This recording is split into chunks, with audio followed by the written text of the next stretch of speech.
we can be free. All the things you said, all the things you said, running through my head, running through my head, running through my head. All the things you said. אז מה קורה? כאן עידן, והיום אני בפתיחה קופסה של המקלדת רייזר בלק ווידו טורנמנט אדישן סטילד.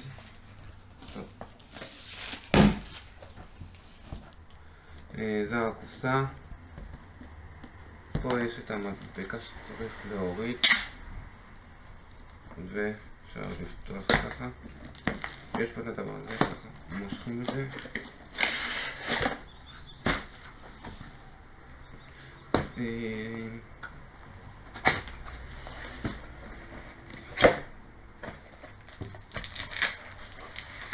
אוקיי, המקלדת באה ככה עם הכיסוי הזה שיש לכל מקלדת מבית רייזר, וגם מקבלים את הדבר הזה שיש פה ברושורים וכל מיני דברים כאלה שמקבלים הסברים על המקלדת, מדבקות. אני שנייה מוריד את זה.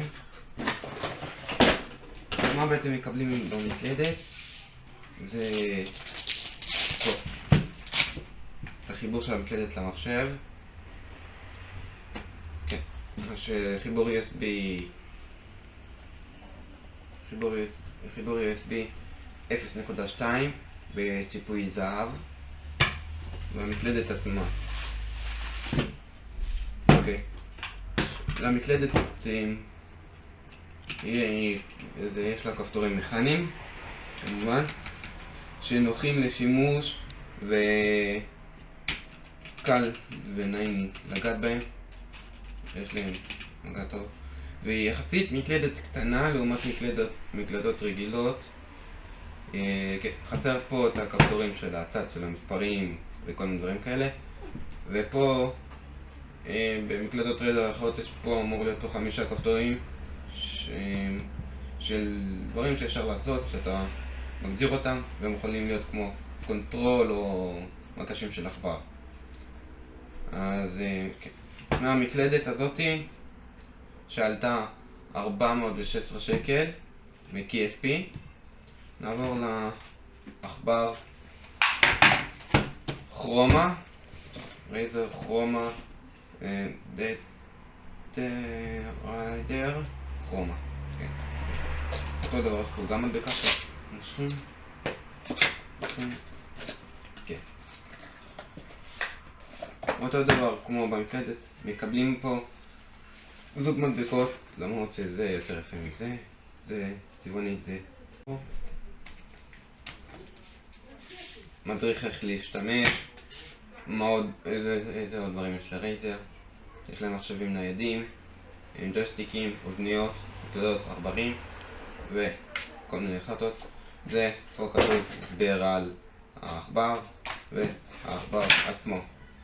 פעם בקופסה כזאתי, שניהם שמורים מאוד היטב, והכרומה גם מאוד עכבר נוח, קל לשימוש, העיקר כאילו בגלל שזה מוצרים של רייזר אז צריך להוריד תוכנות מהאתר של רייזר. לעכבר הזה יש 10,000 DPI, כאילו אומר שהמהירות שלו נורא, אבל נורא גבוהה, ודרך התוכנה שמורידים צריך להוריד לו את המהירות שנוח לשימוש. וכמו שרואים יש פה 5 כפתורים, לחצן ימני, שמאלי, גלגל, ועוד 2 פה בצד, שפה לא יודע מה זה, שאולי דאבל קליק ודברים כאלה, או שצריך להגדיר את זה בעצמך. אז בינתיים זה העכבר, הוא נוח, לא כמו העכבר הקודם שלי, לספידלינק לאידוס, שהיה פה כפתור ופה כפתור, שאם היית נוגע בעכבר, היית לחץ גם עליהם בטעות ולא נוח. כן.